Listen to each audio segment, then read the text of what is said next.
Big Ten Media Days are here, and you know what that means. All eyes will be on Ryan Day and the players representing the Ohio State Buckeyes when they walk into Lucas Oil Stadium. You are Locked On Buckeyes, your daily podcast on the Ohio State Buckeyes. Part of the Locked On Podcast Network, your team every day.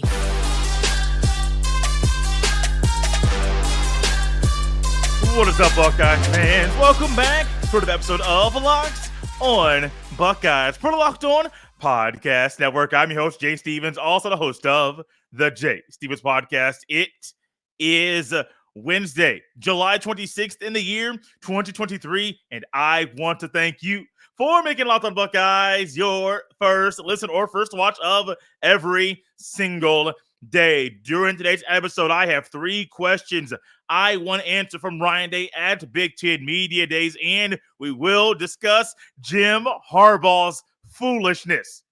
But first, it is time for the Ohio State Buckeyes to invade Lucas Oil Stadium and take over Big Ten Media Days. They might not intentionally take over the event, but when you are an Ohio State Buckeye, all eyes will be on you. It's one of those things that comes with the territory.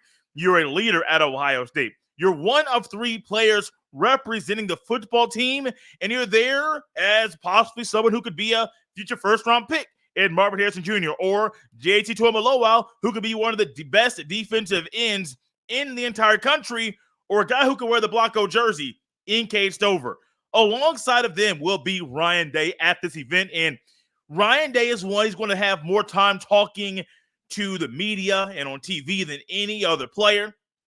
Ryan Day takes the podium on Wednesday, I believe around 12 noon. Will be on the Big Ten Network. He also has a podium session after that for about 45 minutes or an hour where the players will speak to the media as well. They'll all have time, probably have time on the Big Ten Network, separate from Day's time talking to the media when Big Ten Media Days get started. This is the unofficial kickoff to the football season. Now, the official kickoff will be when literally the ball is kicked off, the tee, and the season gets started. But for Big Ten media and people that are fans like yourself, this event, there's a lot of things you can hear in the event. There are a lot of things you want to learn in said event. And there's a lot of times you might not learn anything because coaches, players, they know how to tap dance around the questions that are right in front of them.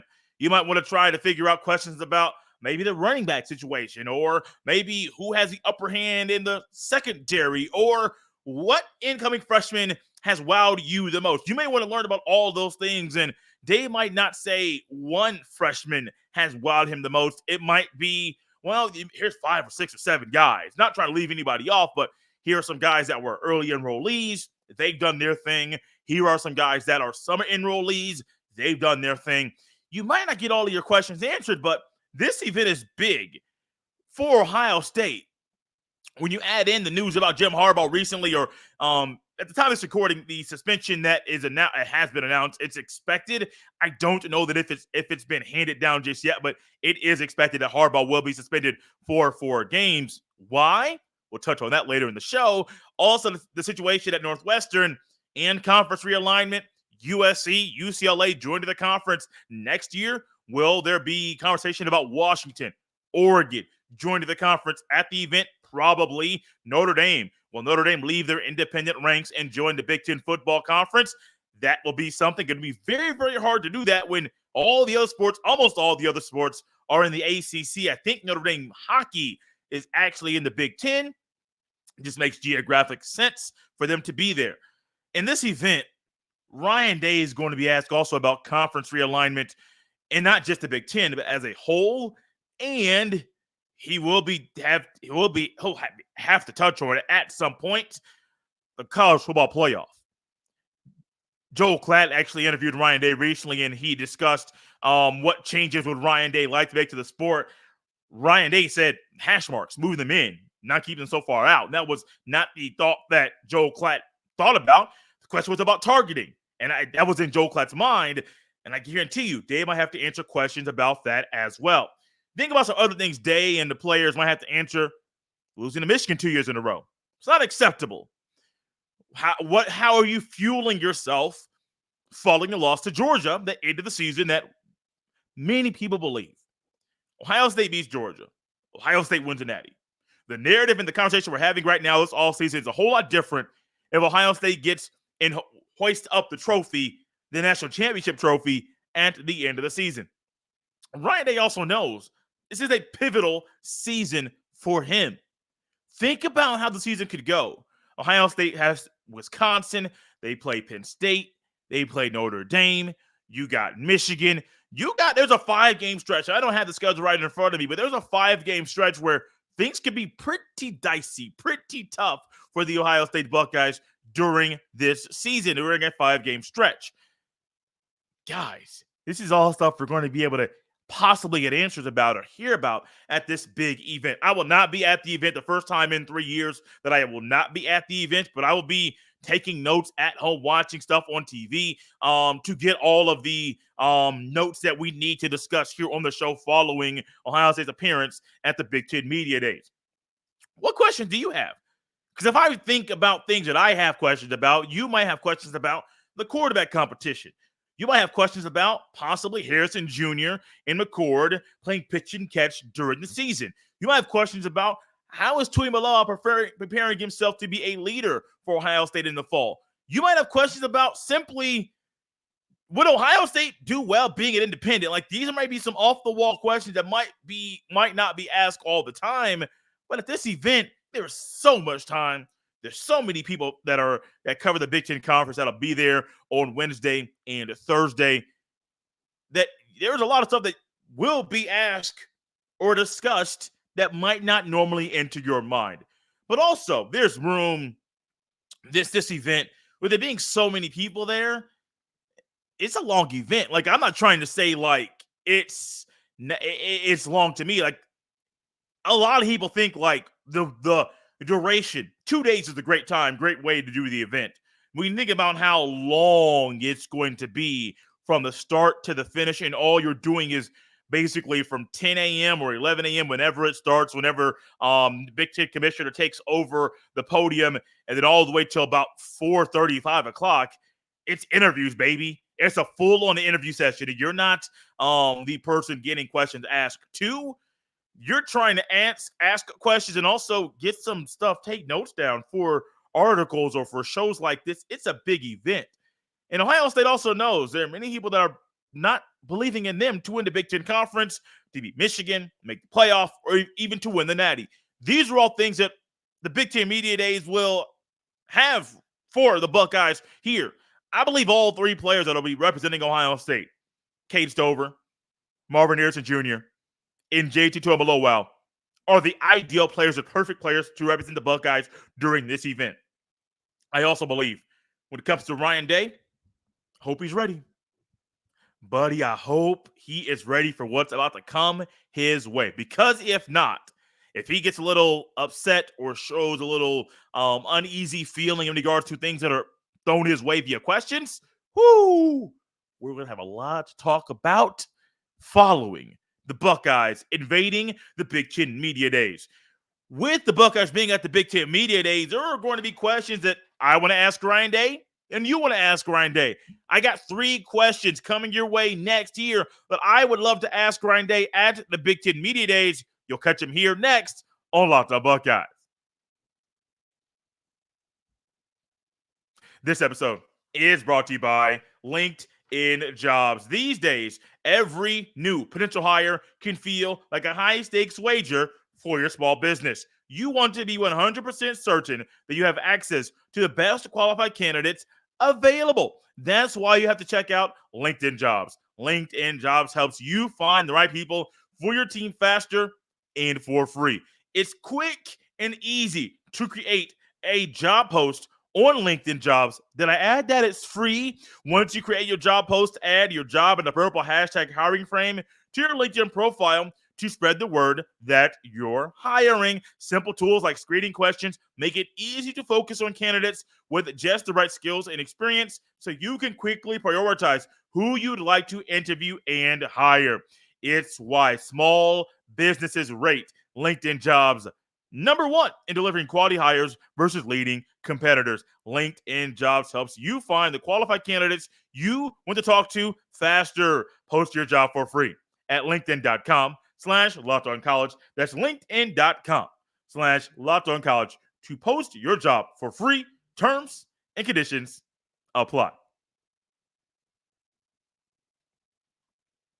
Thanks for making Locked On Buckeyes your first listen every single day. Now is the perfect time to subscribe to Locked On Buckeyes on Apple or Spotify, the Odyssey app. Maybe you listen to us on Stitcher. Now's a great time to find a new podcast app to listen to the show, as that app is going away very, very soon, or even on YouTube. Subscribe to Locked On Buckeyes. Leave a 5-star rating on Apple or Spotify. If you're on YouTube, hit that subscribe button, smash the like button on this video, and hit that bell so you're notified every time a new video goes live. Locked On Buckeyes is a part of the Locked On Podcast Network, your team every day. So every year there are questions that people want to ask Ryan Day specifically at Big Ten Media Days. I am one person that, if I were able to be there, I would have questions in my head. I would love to write them down, but also in the moment, there are going to be questions that will pop into my head, maybe things that come up from a different media member asking the question, or just something that pops into my head just out of the blue. It happens all the time. We just roll with things as they are altered in our mind. So when it comes to Ryan Day, I don't think the first question I would have in regards to the upcoming season is going to be about Michigan. I don't. I would not ask a Michigan question first. I would kind of say that for a little bit later. Also, you got 15 minutes at the podium at the beginning. Well, it's on TV. There's going to be a portion of time where Ryan Day is going to speak and have his opening remarks and then open it up for questions. Better get them in. Better get your hand up early. At these types of events, you raise your hand, somebody will call on you, or the moderator at the front will point at you. A person with the microphone will walk over to you, and then when it's your turn, they will put the microphone in your face, and then you speak. I don't believe they've allowed you to hold the microphone since the COVID for obvious reasons. So I don't know if that's going to be something they do this year or not. However, buddy, there's a lot of stuff coming at Ryan Day's way, and I think the first thought that would come into my mind for the upcoming season, it's not saying it's going to happen at Thanksgiving weekend or even at the end of the season. However, I do believe it would be about the quarterback competition. I am seeking information left, right, over the top, underneath. I'm trying to find all the info I need about the quarterback competition. And it could be easy to add a McCord and Harrison Jr. question and tie that in together, because they had history of playing together in high school in Pennsylvania. But ultimately, it's going to be about how has Ryan Day gone about evaluating the quarterback this year at Ohio State, and in regards to who will be the starting quarterback week 1 against the Indiana Hoosiers. Because if Ryan Day gives you a hint at longevity means something, or that does not mean anything, if Ryan Day is going to lean towards, well, these days mean something, and we put an emphasis on these practices, but also these things that happen off the field, put an emphasis here. In the way that Ryan Day asked a question in regards to how he has gone about evaluating who will be QB1 for Ohio State, that'll help you learn a lot about what whoever that quarterback is made of, what they have done during the offseason. I'm not looking to get Ryan Day to say, hey, QB1, Ohio State, who is it? I am not bold enough, and I don't think I'd be smart enough to go in there and say, Ryan Day, we understand you're in the midst of a quarterback competition, and this is not the first time you've gone through this before. Dwayne Haskins had to win the job, maybe have been easier to win the job, but he won the job, and then Stroud had to win the job, but you've had to go through a quarterback competition before. But Ryan Day, it's July 26th. Who is going to be the starting quarterback at Ohio State week 1 against the Indiana Hoosiers? I don't think that would be a wise way to go about trying to get an answer about who is going to be the starting quarterback for the Ohio State Buckeyes. Somebody might try that. This ain't that. Don't try it. Also, I am looking to ask Ryan Day, following the way the season ended, not just Georgia, not just Michigan, Northwestern, Maryland, the latter half of the season was not the same way the football was being played for the Buckeyes in the first half of the season. With the way the season ended and the way that the Buckeyes had to end the season and really grind out some wins at the end of it, how is the things that happened a year ago fueling you for this current campaign in Columbus? Once again, not trying to figure out this or that, but what is fueling you, or how are the things that transpired at the end of last season fueling you for what's to come in the fall? And once you throw that how word in there, it's going to, one, if it's thrown at me, it's going to cause me to think. I may start talking, but while I'm talking, I am kind of verbally tap dancing. This way, right, this way, left. Oh, let's come back this way. Let's go forward. Let's go slant back right a little bit. No, let's go forward with the answer. Because sometimes questions come your way and it's like, let's pause a little bit. No, we don't really agree with that. We don't like the answer there. But when you figure out what's fueling Ryan Day, I think that's going to be a great way to figure out how the team might perform. Week 2, 3, 4, 5, 6, week 1, week 8, week 9, week 10. Because generally what's fueling the coach, or how he is being fueled based off what happened a year ago at the end of the season, ultimately you're looking at a coach in Day who is saying, well, here's how these things are fueling me. I'm going to share some of these things possibly with my wife and some of the other coaches, and maybe what's fueling me is fueling them. And all of a sudden we're like, wait, all of this can fuel us together. We can put all the fuel we have and channel our energy and put all of our efforts to not allowing that to happen again. Hey, crazier things have happened. But if people put their minds together for one goal, especially winning a championship, beating Michigan, winning the Big Ten Conference, those are the 3 goals that Ohio State has set for themselves every single season. And ultimately, if it's something that happens this year, I'd be happy with it. I think you would be too. Last question. Ryan Day, there's a lot of heat surrounding your name, and people are saying this is going to be a pivotal season for you. It's all hinging on win or losing against the Michigan Wolverines. What are you doing right now to prepare yourself to not allow harsh or adverse situations that happen in games to derail you from the ultimate goal, which is accomplishing 3 goals: beating Michigan, winning the Big Ten Conference, and winning the national championship? I think Ryan Day is going to be one person where you say, what is fueling you, or how are you trying to not allow adverse situations to derail you from your ultimate goals?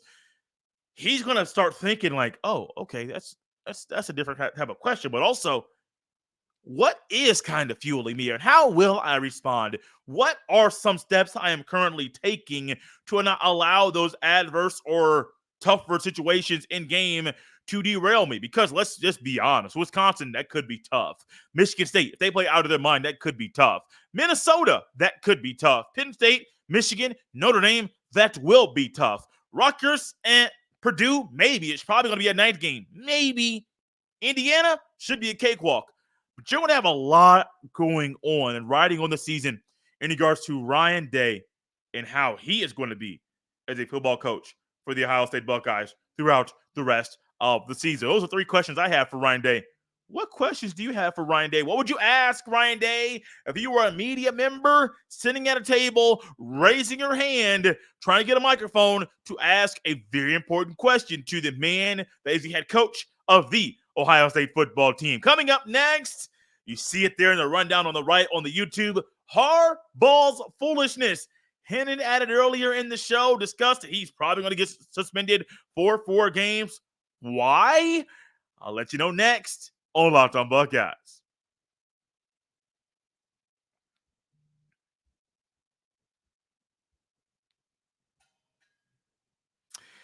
Ryan Day is a coach that I don't believe a week ago, or maybe 2 weeks ago, maybe he was tipped off at this. He thought that he might have to answer questions about Jim Harbaugh during his opening comments in regards to recruiting violations that have gone down at Michigan, the University of Michigan. I don't think Ryan Day wants to answer questions about that, but he probably will. And ultimately, people may ask questions about Ryan Day, and wonder if he has broken any rules in regards to recruiting. It's probably easy to do it. I mean, it has happened. Ohio State self-reported a couple level three violations and I don't believe they got a penalty for it. Self-reporting things is a good way to go. And ultimately, okay, a recruit went to a tailgate that was in the wrong spot. Talked to a former player at that former player's tailgate instead of on campus. Okay, like as silly as that sounds, if I tell my superior that, okay, cool, they might just let me off the hook because I realized I was wrong. We did a little coaching, helped the person know what the rules are, and went on with our merry way. In regards to Jim Harbaugh, and this is something I saw from Ross Dellinger, does a great job of covering the college football. In regards to Jim Harbaugh's probably going to be suspended. And last thing I saw was an expected suspension of 4 games for lying during NCAA investigations in regards to recruiting violations that went down at Michigan. And on Twitter, one of my guys I went to high school with, Brandon Butts, and I'm not trying to throw him out there and say he's wrong. No, actually, Brandon, I do agree with a lot of what he said. My thought was in the tweet, and I'm going to read a quote here from the article I believe that Ross Dellinger wrote. And my thought was, I don't care about the infraction. I think a lot of this stuff is stupid. Don't lie about it. If I'm getting investigated about some things that possibly went wrong in my life or in the workplace, why in the world would I lie about it when I'm under investigation? Years ago, I want to get this out really quick. Years ago, I ended up first year. I actually just got my driver's license. I was driving to get my haircut before going to football practice that day. And I was going down a road that I don't normally go down, but this road, I believe, was 42nd Street going to German Church. And going down, there's a stop sign. Look right. Don't believe I look left.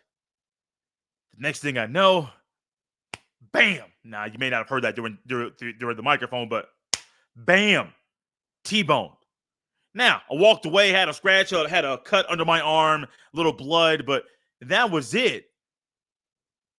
Probably about 10 years after that event, maybe 8, 10, maybe an exaggeration. Maybe 8 years after that event, the statute of limitations was over, and what happened? I went into the I forget what it was called, not deliberation. Forget exactly what the legal term was when I had to go out and had legal representation, and I was being asked questions about that event. I didn't lie in that meeting. They tried to poke me and get me to lie or show some type of frustration, and at some point they asked me the same thing 3 different times, and I was a youngster. I was not used to this type of event, and I was not used to being asked these type of questions. However, it was really close to get me to say, "Look, man, I didn't do this. It did not happen." Now the guy was trying to sue me for some stuff that didn't make sense, and the timing of the suing was a little bit late. But no, I'm not going to sit up here and lie during a legal investigation where someone's coming after me to get some money. I ain't about to lie and do none of that stuff. For Harbaugh, I understand. The NCAA does a horrible job of policing the schools and the teams that are under its umbrella. For the NCAA, they have a bad mark on them, and people view them in a really odd way. Why? Because of what I just stated. They look at some stuff. Oh, we're going to heap a harsh punishment on Tennessee. But that's what's going on in Georgia, Florida, Alabama for decades. You ain't done nothing to them. Oh, okay, we're going to do this to that school. Buddy, it's been going on for a long time here, and y'all still aren't doing anything about it. Picking and choosing who you want to hand down punishments to, it's not smart. It's not smart at all.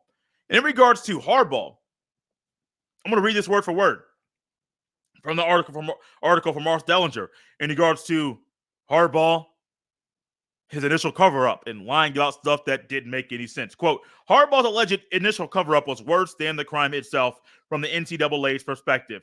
In a notice of allegations sent to Michigan last year, the association cited 4 level 2 violations, including meeting with 2 recruits during a COVID-19 dead period, texting a recruit outside of an allowable time period, having analysts perform on-field coaching duties during practice and having coaches watching players work out via Zoom, end quote.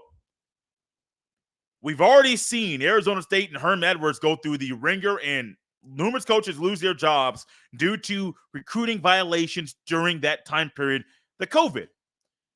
I understand there's probably a lot of teams out there, and I don't think Michigan or Arizona State are the only ones that did things that were wrong during the time period, during the COVID. Probably all over every conference, P5, G5, doesn't matter. Probably everybody violated 1 or 2 or 10 violations because you're trying to find a way to get the upper hand and have no one know that you're trying to get the upper hand. Why lie about it?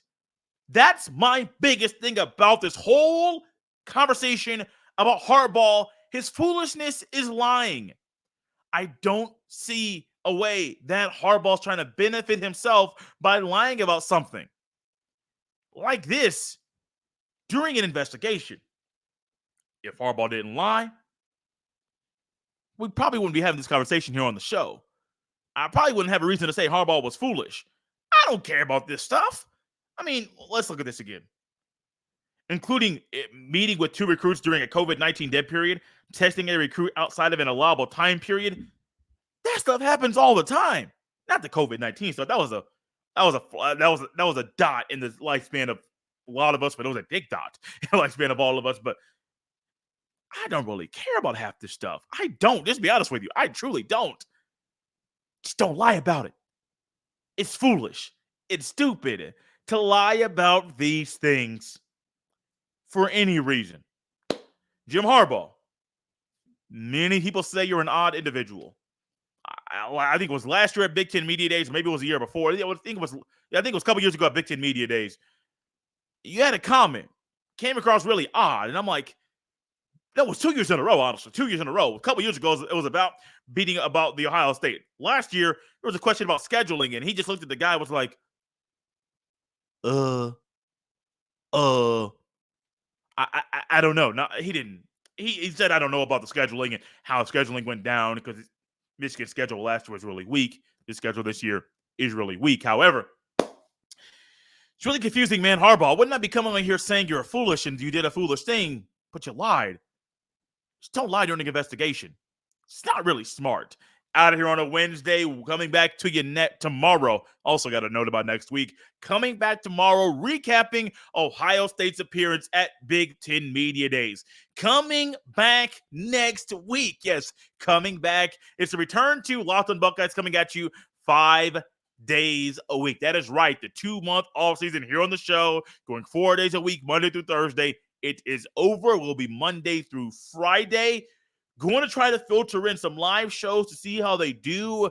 Coming up, not sure when. We might be able to announce 1 or 2 coming up next week. However, for right now, 5 days a week, the same way you got this show, you'll be able to get the shows coming up next week every Monday through Friday. As always, you can follow me on Twitter at jstevens07. Send all of your emails to jstevens317@gmail.com. If you're on the threads, follow me there. Same handle at jstevens07. Less active on the threads. However, I mean, it's always good to get Buckeye content any way you can. This has been Locked on Buckeyes here on a Wednesday. I'll see you next time.